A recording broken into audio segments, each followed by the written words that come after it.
Ladies and gentlemen, welcome to tonight's Super Bowl halftime show presented by Koch Industries. My name is Talia Trebek, and I'm thrilled to welcome you to an enticing game of Jeopardy.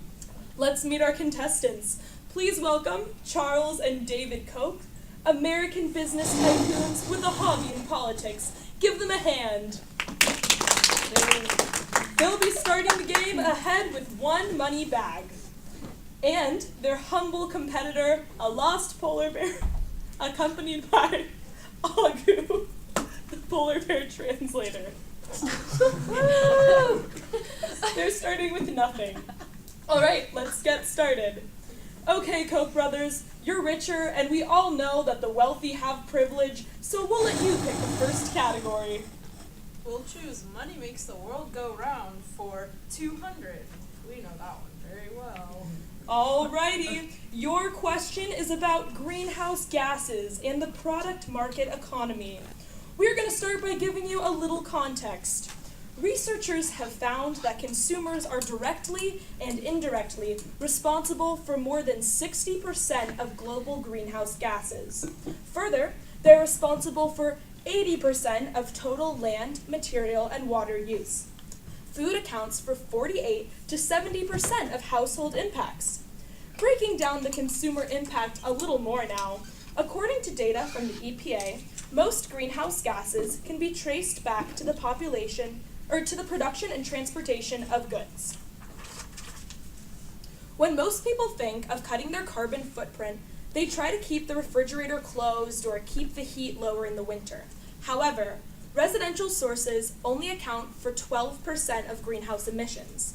Meanwhile, industry and agriculture, which make stuff for markets that consumers buy, account for 21%. Transportation, how we get people to build stuff, sell stuff, or buy stuff, accounts for 26%. And electricity, the way we power our stuff, takes up a whopping 30% of our greenhouse gas emissions. Anyways, here's your question. This social and economic order is the primary driver of greenhouse gas emissions. What is phony science? Yes, that is correct. Let's add that to the scoreboard. Polar Bear is saying that the market economy and the ever-increasing demand for new products is driving climate change. Silly Polar Bear. Facts don't matter in the post-truth era. On to the next question. Polar Bear, what will it be?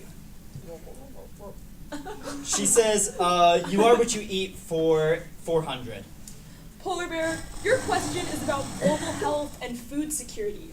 Scientists use different scenarios to make projections about climate change.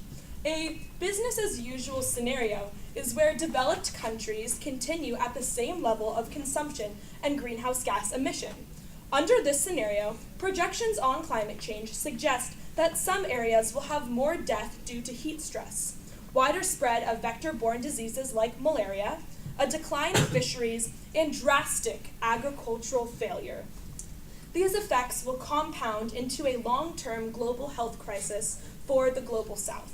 So, in a business-as-usual scenario, these countries will be most affected by the following climate change-driven issues: food security, decreased crop and livestock yields, water stress, fishery decline, sea level rise, increased vector-borne diseases, and deaths from heat stress.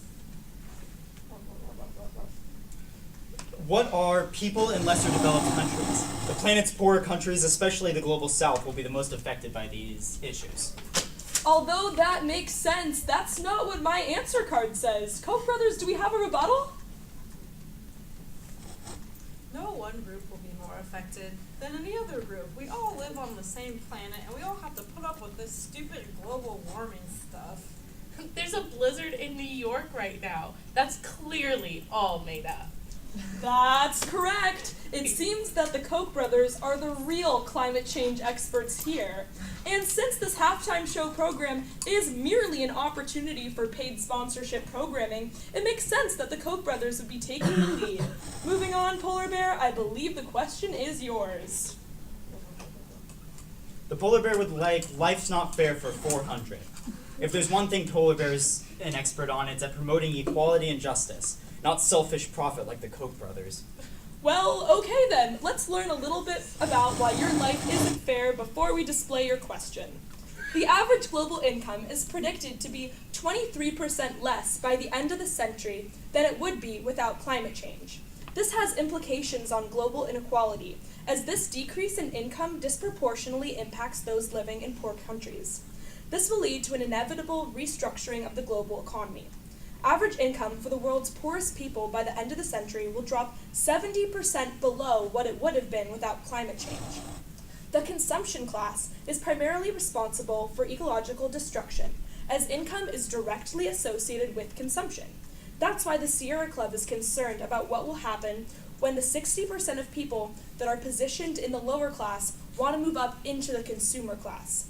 That isn't to say that these people aren't part of the consumerist agenda, but rather that the consumer class sets a hegemonic norm where consumption is the key to happiness and success. This consumerist ideology hides the realities of climate change, including the speculation that there will be more than 200 million environmental refugees by the year 2050, as a direct result of rising sea levels, erosion, and agricultural change. So now for the question. Polar Bear, is global inequality related to consumerism and climate change?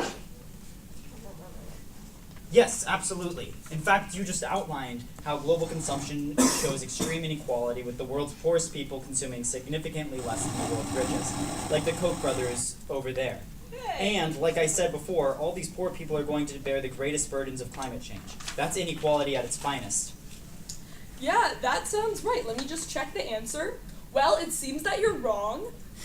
The correct answer is global consumption stimulates the economy, helping rich and poor alike. Haven't you heard of the trickle-down theory? Why do you keep bringing up climate change? Koch brothers, that's 400 for you by default. Let's make it 200 though, we want to keep things fair. Ladies and gentlemen, next question for our fine gentlemen, the Koch brothers. What will it be, boys? I mean, even though we've had experience that tell us otherwise, we'll go with the 2 wrongs don't make a right for $800. We'll skip the background on this one since the answer should be entirely obvious by now. Is it moral for rich countries to knowingly drive climate change via their models of endless consumption, doing so at the expense of the world's poor who contributed very little to the problem but will be affected most? Well, that does sound sort of unfair, but our answer is no.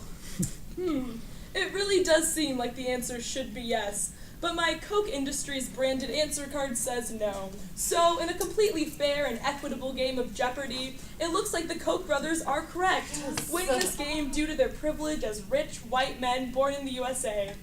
Sorry, Polar Bear, you better start looking for a colder planet. Mazel tov to you, Koch brothers. Yes, we won. We're so smart. And I know, it's awesome. amazing. Oh my goodness. Oh, what's another question? What is happening over here? Why? What? Looks like There must there's be some an loading error. going on of what might be a fun question. Yeah, this may not work. They just take a while. Just give it some time, but this, It's really going to be something unexpected. Oh God. I'm just so excited to win. This is great. And speaking to you tonight, on behalf of those, like this polar bear, whose voices have been silenced by the immoral actions of capitalistic-driven corporations. Their voices will be silenced no longer. Today's society is focused on the prosperity of a few at the expense of the majority.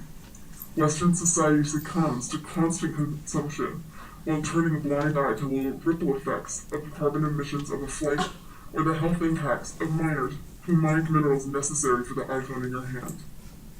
As Western society's overconsumption increases impacts of climate change, members of Western society are not the ones affected. They are directly impacting minorities, those in poverty, and species that can't adapt quickly enough. These people are being impacted by increased health risks and complications, increased scarcity and cost of food and water, and displacement from their homes. And for what benefit? So rich people can continue to live their sheltered, privileged lives. Western society would collapse if they are held accountable for their wasted emissions. To quote Aldous Huxley, armaments, universal debt, and planned obsolescence, those are the three pillars of Western prosperity. If war, waste, and moneylenders were abolished, you'd collapse.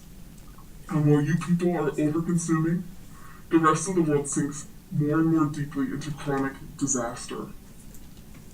What you've seen here tonight is a clear example of how a society of consumption and lack of awareness of its ramifications allows the rest of the world to unfairly bear the burden of these actions, sinking deeper and deeper into chronic disaster until there's no one else to bear the burden, and Western society collapses under its own greed. Oh no! Technical difficulty! I guess we'll have to cut this short. Now, I can see how unfair and rigged this whole game was.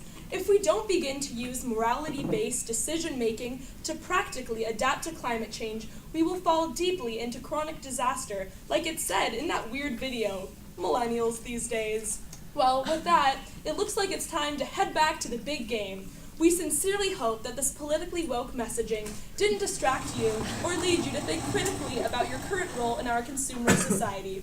From all of us here with Koch Industries and my father, Alex Trebek, SCO Consumption and SCO Ducks, I'm Talia Trebek. Till next time, this has been your halftime show.